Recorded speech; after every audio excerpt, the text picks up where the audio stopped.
ધોરણ 12 science chapter number 3 પ્રવાહ વિદ્યુત એટલે કે કરંટ ઇલેક્ટ્રિસિટી, જેમાં આગલા લેક્ચરમાં આપણે પ્રસ્તાવનાની વાત કરી છે, ઇન્ટ્રોડક્શન જોયું છે. હવે એમાં ઇન્ટ્રોડક્શન જ છે, પણ એક આગલો નાનકડો મુદ્દો.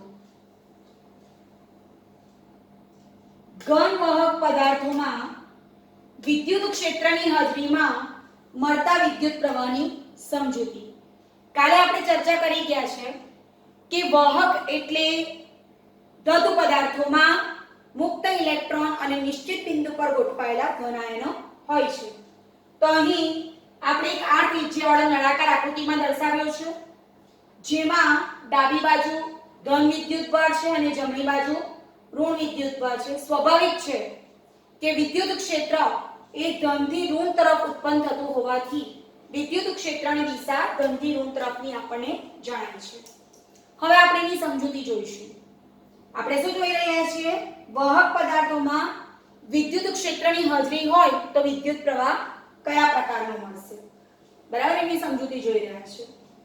બે સમાન 8 ત્રિજ્યાવાળી વર્તુળાકાર તકતીઓ લેવો, જેના પર અનુક્રમે q અને q વિદ્યુતભારો છે.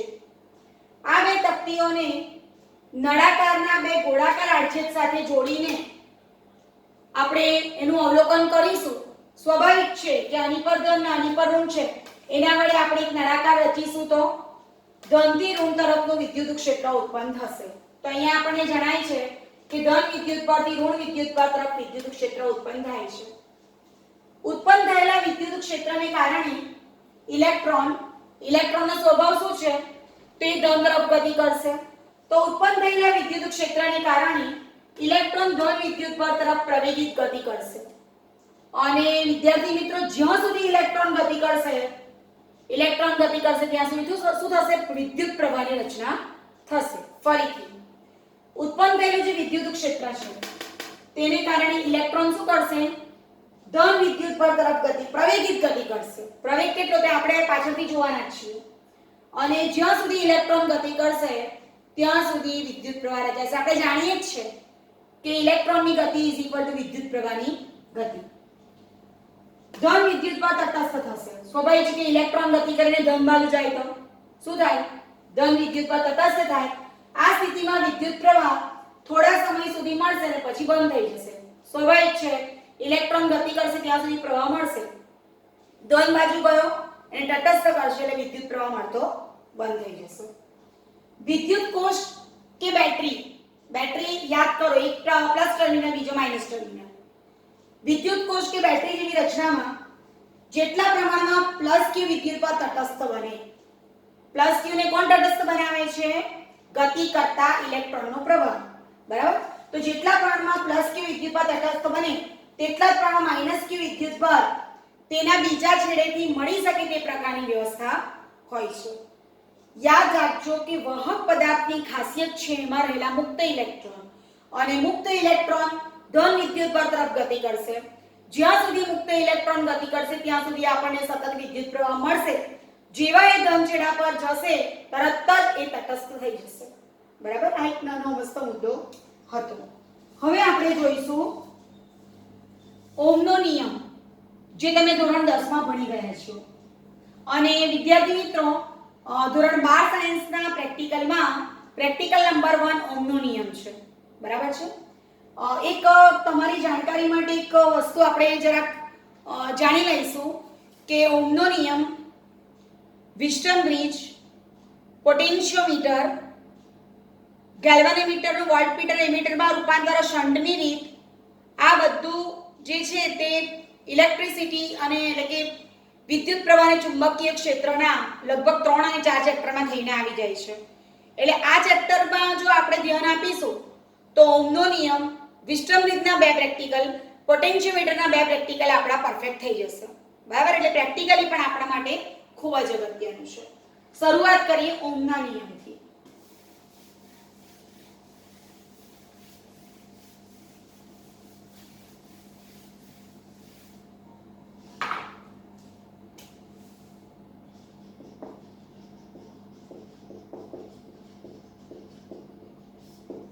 ઓહમનો નિયમ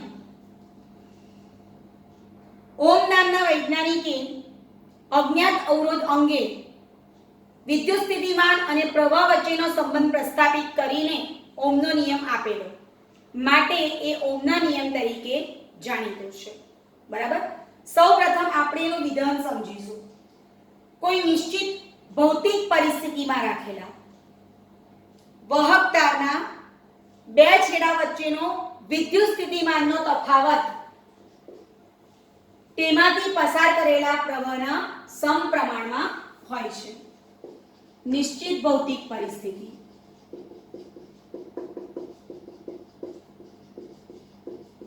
આ વિધાન 10માં આવી ગયું છે. નિશ્ચિત ભૌતિક પરિસ્થિતિ તરીકે ઓહમે તાપમાનને અચળ રાખેલું.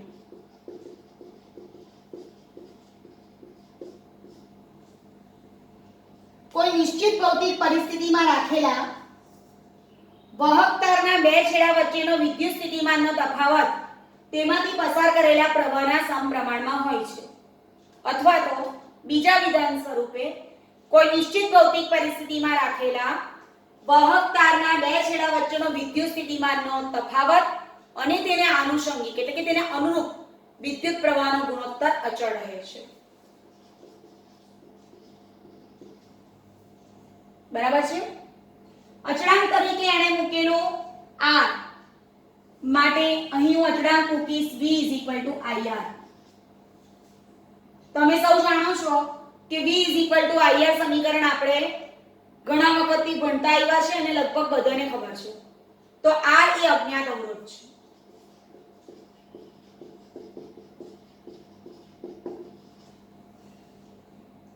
r v i. ઓહમે આ નિયમ પ્રસ્થાપિત કરેલો એટલે તેના માનમાં અજ્ઞાત અવરોધનો એકમ છે ઓહમ, જેની સંજ્ઞા છે. બરાબર. અથવા બીજો એકમ છે વોલ્ટ પર એમ્પિયર, v/a. હવે આપણે પારિમાણિક સૂત્ર જોઈશું. r v i પ્રમાણે તમે સૌ જાણો છો ચેપ્ટર નંબર 2 પ્રમાણે v w/q. એટલે અહીંયા હું મૂકીશ w/q અને એમાં q it એટલે it નીચે આવશે. it * i એટલે i2t. w એટલે ઊર્જા, i2 એટલે a2 અને t1 m1 l2 t⁻2 -1 that is t⁻³ a-2. આ અજ્ઞાત અવરોધનું પારિમાણિક સૂત્ર છે. બરાબર છે. આ પારિમાણિક સૂત્ર પરથી આપણે બીજા બે ત્રણ પારિમાણિક સૂત્ર તારવવાના છે, એટલે આ બરાબર સમજી લેજો.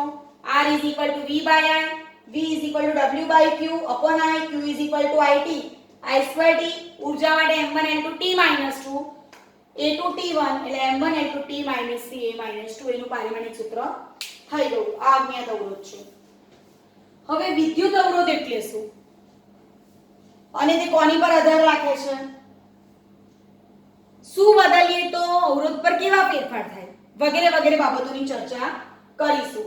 તો આગલો મુદ્દો હું અહીં લખું છું. વિદ્યુત અવરોધ એટલે શું?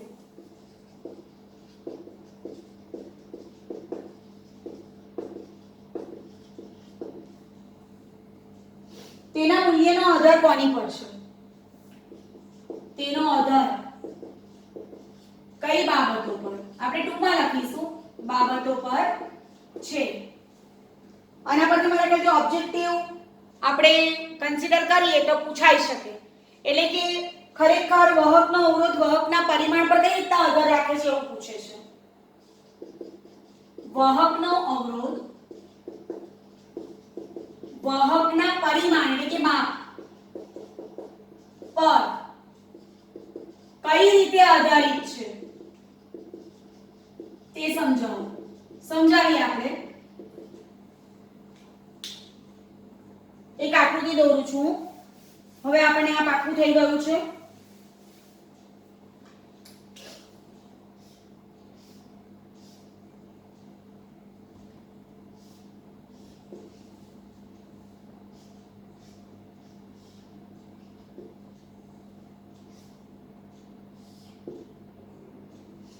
અત્યારે મારી પાસે એ ચોસલું છે અને એના આડછેદનું ક્ષેત્રફળ a છે અને તેની લંબાઈ l છે.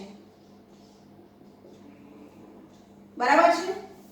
એટલે સૌથી પહેલા તો અવરોધ એટલે શું? અવરોધ એટલે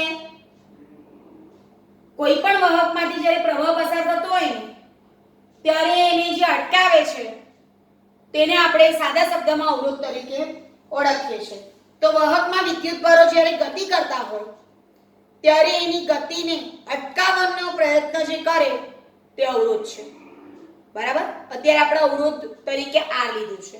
R = V/I ઓહ્મ વોલ્ટ પર એમ્પિયર. બરાબર? અને હવે આપણે જોઈ રહ્યા છે કે અવરોધનો આધાર કોની પર છે? લંબાઈ પર છે, ક્ષેત્રફળ પર છે, કદ પર છે, કોની પર છે તેની આપણે થોડી ચર્ચા કરીશું. બરાબર છે?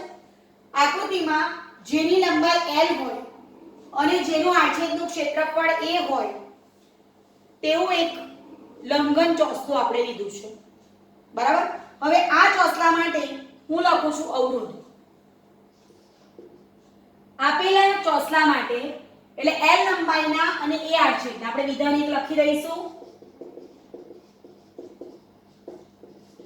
a આડછેદના ક્ષેત્રફળવાળા ચોસલા માટે અવરોધ આપણું ઓરિજિનલ ઇક્વેશન R = V/I. સમીકરણ નંબર 1 આ આપણે મૂકી દીધું છે. હવે આ પ્રકારનો એક ચોસલું ફરીથી હું મૂકું છું.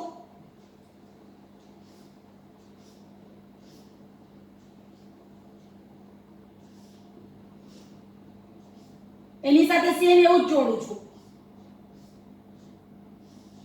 એટલે આ પણ n છે અને આ પણ n છે. પેલું શ્રેણી જોડાણ ટાઈપનું. બરાબર? અને બાકીનું જે આપણે આગળ જોઈ ગયા તે ટાઈપનું છે.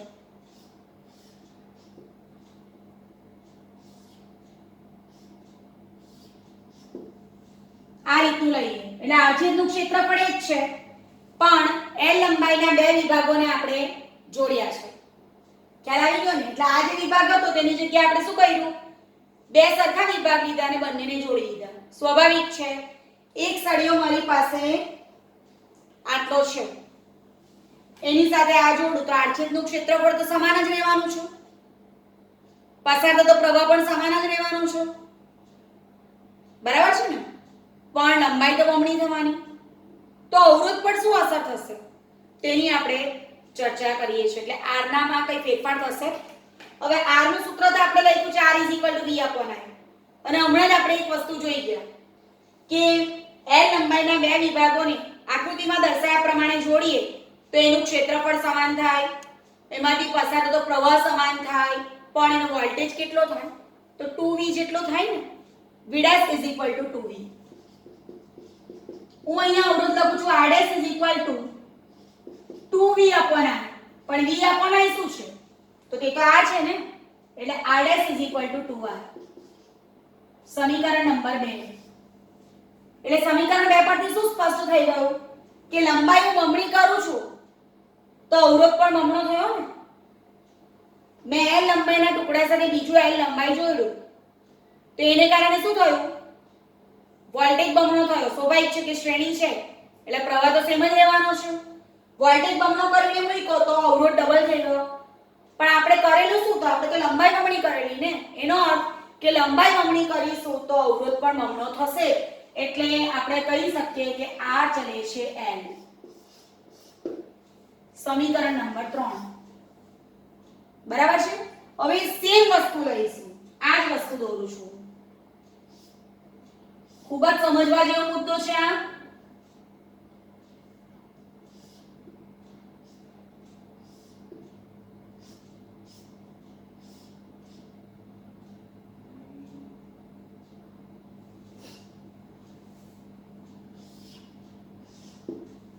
હવે એને હું આ રીતે વિભાજિત કરું છું. લંબાઈમાં કોઈ ફેરફાર નથી કરતી પણ એના આડછેદનું ક્ષેત્રફળ અડધું કરી નાખ્યું. શું કર્યું આપણે? આડછેદનું ક્ષેત્રફળ અડધું કર્યું. હવે આડછેદનું ક્ષેત્રફળ અડધું કરશું તો શું થશે? પ્રવાહ વિભાજિત થાય ને. માની લો કે તમે અવરોધને સમાંતરમાં જોડો તો આપણે આગળ જતા શીખવાના જ છે. તો અહીંથી પસાર થાય તો આના બે ભાગ પડે. એટલે તમે આડછેદનું ક્ષેત્રફળ અડધું કરશો ને તો એના બે ભાગ પડશે. અને બે ભાગ પડશે તો શું થશે? એના માટે b સમાન થશે. પણ એનો પ્રવાહ કેવો થશે? અડધો થશે. એટલે આ ક્ષેત્રફળ થઈ ગયું અડધું. એટલે હું અહીંયા બીજી સિચ્યુએશન લખું છું.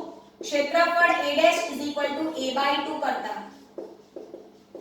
પ્રવાહનું વિભાજન થાય માટે i'=i/2 પરંતુ v' બરાબર v. હવે i'=i/2 આપણે અવરોધના સમીકરણમાં મૂકીએ. r શું લખશું? v upon i'. v શું છે? v છે. i' શું છે? i/2 છે. એટલે 2 ઉપર ગયા તો 2v upon i. પણ આપણને સમીકરણ 1 માં શું દેખાય છે? v upon i તો r છે ને. એટલે r' 2r. સાબિત શું થઈ ગયું? તમે l લંબાઈના બંને ટુકડાને સાથે જોડો છો એટલે કે લંબાઈ બમણી કરો છો ને તો પણ અવરોધ બમણો થાય છે. અને તમે એને ક્ષેત્રફળને વિભાજિત કરો છો એટલે ક્ષેત્રફળ ધારો કે 10 મીટર સ્ક્વેર તો 5 5 ના બે ચોસલા લેવ છો તો પણ એનો અવરોધ બમણો થાય છે. બરાબર છે? ફરીથી લંબાઈ બમણી કરી તો પણ અવરોધ બમણો થયો એટલે r ચલે છે l. અને ક્ષેત્રફળ અડધું કર્યું, અહીંયા ક્ષેત્રફળ અડધું કર્યું છે જુઓ, તો પણ અવરોધ બમણો થયો. ક્ષેત્રફળ અડધું કરતા અવરોધ બમણો એટલે શું? વ્યસ્ત સંબંધ થયો ને. તો આપણે એમ કહી શકીએ r ચલે છે 1/a. સમીકરણ નંબર 4. હવે જુઓ સમીકરણ 3 અને 4 પરથી શું જણાય છે આપણને? તો અવરોધ એ લંબાઈના સમપ્રમાણમાં છે અને આડછેદના ક્ષેત્રફળના વ્યસ્ત પ્રમાણમાં છે. માટે r ચલે છે l/a. આ સમીકરણ ખૂબ જ અગત્યનું છે જેનો આપણે વારંવાર ઉપયોગ કરવાના છીએ. ફરીથી પહેલી પરિસ્થિતિમાં આપણે એક l લંબાઈ અને a આડછેદના ક્ષેત્રફળ વાળો વિભાગ લીધો જેના માટે અવરોધ થઈ ગયો r v/r. પછી આપણે l લંબાઈ સાથે l લંબાઈ જોડી એટલે શ્રેણી જેવું થયું એટલે i સમાન થયું પણ v ડબલ થયું. v ડબલ થયું એટલે 2v/i પણ એમાં v upon i r છે એટલે નવો અવરોધ થઈ ગયો બમણો. શું કર્યું આપણે? લંબાઈ બમણી કરી તો અવરોધ બમણો થયો એટલે આ ચલે છે l. ત્યાર પછી આપણે સેમ વિભાગ લીધો. આ જ વિભાગ છે જુઓ અને મેં આ રીતે વિભાજિત કર્યો. આમ તો આ ક્ષેત્રફળ એનું a/2 થઈ ગયું ને તો આ થઈ ગયું a/2. તો ક્ષેત્રફળ a/2 કરશો તો શું થશે?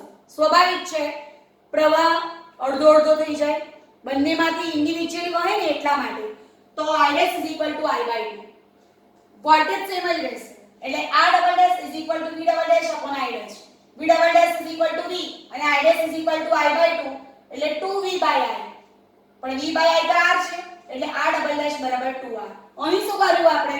અહીંયા આડછેદનું ક્ષેત્રફળ અડધું કર્યું એટલે તમે લંબાઈ બમણી કરો અને આડછેદનું ક્ષેત્રફળ અડધું કરો તો અવરોધ બમણો થાય છે. એનો અર્થ કે અવરોધ એ લંબાઈના સમપ્રમાણમાં છે અને આડછેદના ક્ષેત્રફળના વ્યસ્ત પ્રમાણમાં છે જેના પરથી આપણે કીધું r ચલે છે l/a. ચાલો હવે આપણે એનો ઉપયોગ કરીને બીજું કંઈક તારવીએ.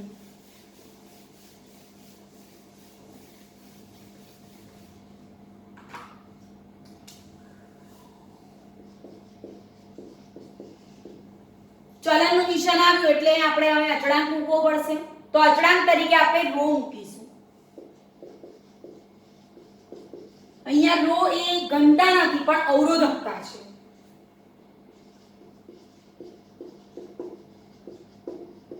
હું અવરોધકતાને સૂત્ર કરતા બનાવું છું.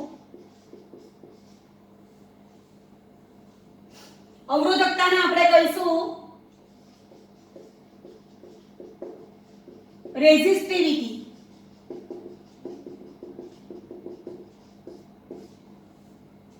બરાબર છે? હવે આપણે એના એકમની વાત કરીએ. તો જો આપણને દેખાય છે અવરોધનો એકમ ઓમ, ક્ષેત્રફળનો એકમ મીટર સ્ક્વેર અપન મીટર એટલે ઓમ ઇન્ટુ મીટર. અવરોધકતાનો એકમ થઈ ગયો ઓમ ઇન્ટુ મીટર. બરાબર છે? આ આપણું અવરોધકતાનું સૂત્ર થઈ ગયું. હવે આપણે વાહકત્વ જોઈએ. એટલે હવે હું 4 પદમાં એને વિભાજિત કરીશ. પહેલા હું લખીશ અવરોધ એટલે કે રેઝિસ્ટન્સ. આ પહેલું. પછી અહીંયા ત્રીજા નંબર પર મૂકું છું અવરોધકતા, જેને આપણે કીધું રેઝિસ્ટિવિટી. જે મેં શોધી કાઢ્યું છે તે ઓલરેડી હું લખી કાઢું છું. R = V/I, જેનો એકમ હતો ઓહ્મ અથવા વોલ્ટ પર એમ્પિયર. પારિમાણિક સૂત્ર W/Q/I W/I²T m1L2T - 2/A2T1, એટલે R નું પારિમાણિક સૂત્ર થઈ ગયું m1L2T - 3A-2. જરૂર પડવાની છે આપણને. આ ચારે ચાર વસ્તુ ખૂબ જ અગત્યની છે અને એક ચોથી બાકી છે. પછી આપણે આની તારવણી કરી. આ સૂત્ર યાદ નહીં રહી તો આ જ રીતના યાદ રાખવું. R = ρL/A, ρ = RA/I. હું આ લખીશ. એટલે આ થઈ ગયું ઓહ્મ * મીટર²/મીટર, એટલે કે ઓહ્મ * મીટર. જુઓ હવે પારિમાણિક સૂત્ર કેટલું સરળ થઈ ગયું. અવરોધની બાજુમાં લંબાઈ મૂકી દેવાની. અવરોધનું પારિમાણિક સૂત્ર શું છે? m1L2T - 3A-2 અને લંબાઈનું L1, એટલે ρ નું અવરોધકતાનું કયું થઈ ગયું? m1L3T - 3A-2. બરાબર છે? હવે ધ્યાન આપજો. અવરોધના વ્યસ્તને કહેવાય વાહકત્વ. અવરોધનું વ્યસ્ત એટલે શું? 1/R, જેને આપણે કહીશું કંડક્ટન્સ. આ શબ્દ વધુ પ્રચલિત છે, કંડક્ટન્સ. કંડક્ટન્સને આપણે G તરીકે પણ ઓળખી શકીએ. G = 1/R. સ્વાભાવિક છે. આનો એકમ શું થશે? ઓહ્મ ઇન્વર્સ, જેને આપણે શું કહીએ છીએ? મોહ. MHO. જો ધ્યાન આપજો, આ ઓહ્મ છે અને આ મોહ છે. એક્ઝેક્ટલી ઊંધું જુઓ, MHO મોહ. ઓહ્મ અને એનું ઊંધું એટલે MHO મોહ. બરાબર? તો આનો એકમ છે 1/R, એટલે ઓહ્મ ઇન્વર્સ અથવા તો મોહ. સ્વાભાવિક છે કે અવરોધનું વ્યસ્ત છે એટલે પારિમાણિક સૂત્ર પણ આના કરતા ઊંધું થશે. તો G નું પારિમાણિક સૂત્ર છે m-1L-2T3A2. બરાબર? હવે જો રેઝિસ્ટન્સ, રેઝિસ્ટિવિટી, કંડક્ટન્સ, કંડક્ટિવિટી, અવરોધ, અવરોધકતા, વાહકત્વ, વાહકતા. વાહકતા એટલે કંડક્ટિવિટી.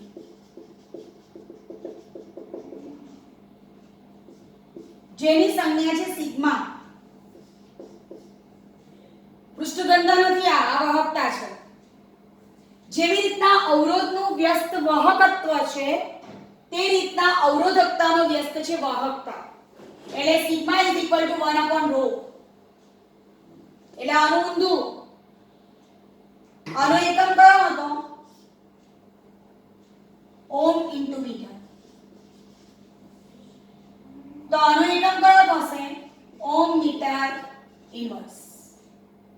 બરાબર છે ને? પણ ઓહ્મ ઇન્વર્સ એટલે શું છે?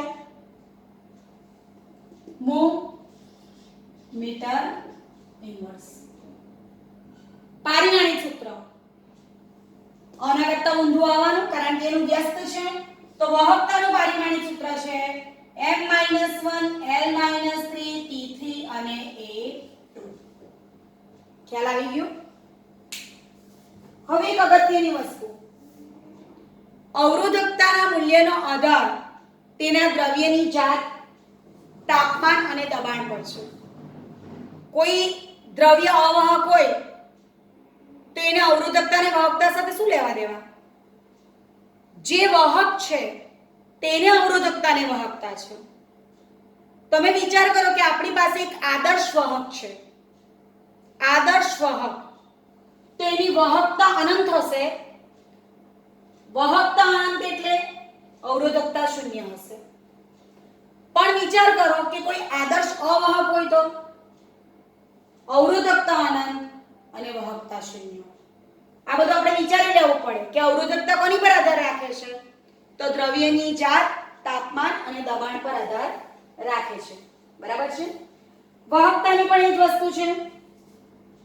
સુવાહકના પરિમાણ પર આધારિત નથી, પરંતુ દ્રવ્યની જાત, તાપમાન અને દબાણ પર આધારિત છે. બીજો એક નાનકડો મુદ્દો જોઈશું, વિદ્યુત પ્રવાહ ઘનતા. ઓબ્જેક્ટિવની દ્રષ્ટિએ આપણે હમણાં જોયેલો મુદ્દો ખૂબ જ અગત્યનો છે. આજે માત્ર આપણે વિદ્યુત પ્રવાહ ઘનતાનું વ્યાખ્યા અને પારિમાણિક સૂત્ર જ જોઈશું.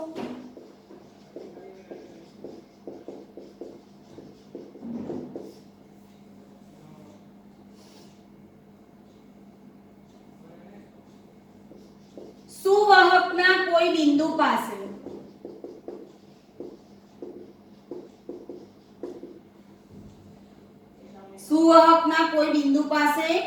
વહનની દિશાને લંબ, એટલે કે વિદ્યુત પ્રવાહની દિશાને લંબ, વહનની દિશા એટલે વિદ્યુત પ્રવાહની દિશાને લંબ એવા એકમ ક્ષેત્રફળ દીઠ વિદ્યુત પ્રવાહને વિદ્યુત પ્રવાહ ઘનતા કહે છે. ફરીથી વ્યાખ્યા કોઈ દિવસ આપણે ગોખીશું નહીં. સુવાહકના કોઈ બિંદુ પાસે વિદ્યુત પ્રવાહની દિશાને લંબ, એટલે કે વહનની દિશાને લંબ એવા એકમ ક્ષેત્રફળ દીઠ વિદ્યુત પ્રવાહને આપણે કહીશું વિદ્યુત પ્રવાહ ઘનતા, જે સદિશ રાશિ છે. લેક્ચર 1 માં આપણે જોઈ ગયા કે વિદ્યુત પ્રવાહ અદિશ રાશિ છે, જેનો એકમ હતો એમ્પિયર, અને વિદ્યુત પ્રવાહ ઘનતા એ સદિશ રાશિ છે, જેનો એકમ છે એમ્પિયર પર મીટર સ્ક્વેર. બરાબર છે ને? એટલે સીધી વ્યાખ્યા બનાવીએ તો એકમ ક્ષેત્રફળ દીઠ વિદ્યુત પ્રવાહ એટલે વિદ્યુત પ્રવાહ ઘનતા. પણ પરીક્ષામાં પૂછાય તો આ રીતના લખી શકાય કે સુવાહકના કોઈ બિંદુ પાસે વહનની દિશાને લંબ એવા એકમ ક્ષેત્રફળ દીઠ વિદ્યુત પ્રવાહને આપણે કહીશું વિદ્યુત પ્રવાહ ઘનતા. બરાબર? સદિશ રાશિ છે. પારિમાણિક સૂત્ર તો એકદમ સરળ છે. આના માટે છે A1 વિદ્યુત પ્રવાહ છેદમાં ક્ષેત્રફળ એટલે L-2. A1 L-2 એ વિદ્યુત પ્રવાહ ઘનતાનું પારિમાણિક સૂત્ર છે. હવે આપણી પાસે ધારો કે L લંબાઈનો કોઈ સુવાહક છે.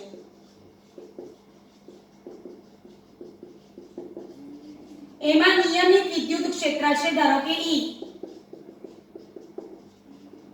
L લંબાઈનો સુવાહક છે, તેમાં આપણે લાગુ પડેલું નિયમિત વિદ્યુત ક્ષેત્ર E હોય તો તેના બે છેડા વચ્ચે વિદ્યુત સ્થિતિમાનનો તફાવત તમને ખબર જ છે, ચેપ્ટર નંબર 2 dV E.dr પરથી V ED, તો અહીં થશે V EL, કારણ કે આપણો સુવાહક કેવો છે? L લંબાઈનો છે. પણ હમણાં જ આપણે શીખી ગયા કે V IR. આ બંનેની સરખામણી કરીએ તો EL IR.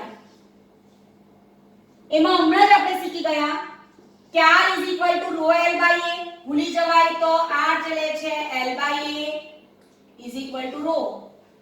તો R ρL/A, L કેન્સલ, માટે E I ρ/A. ઉપર નજર કરીએ, I/A શું છે?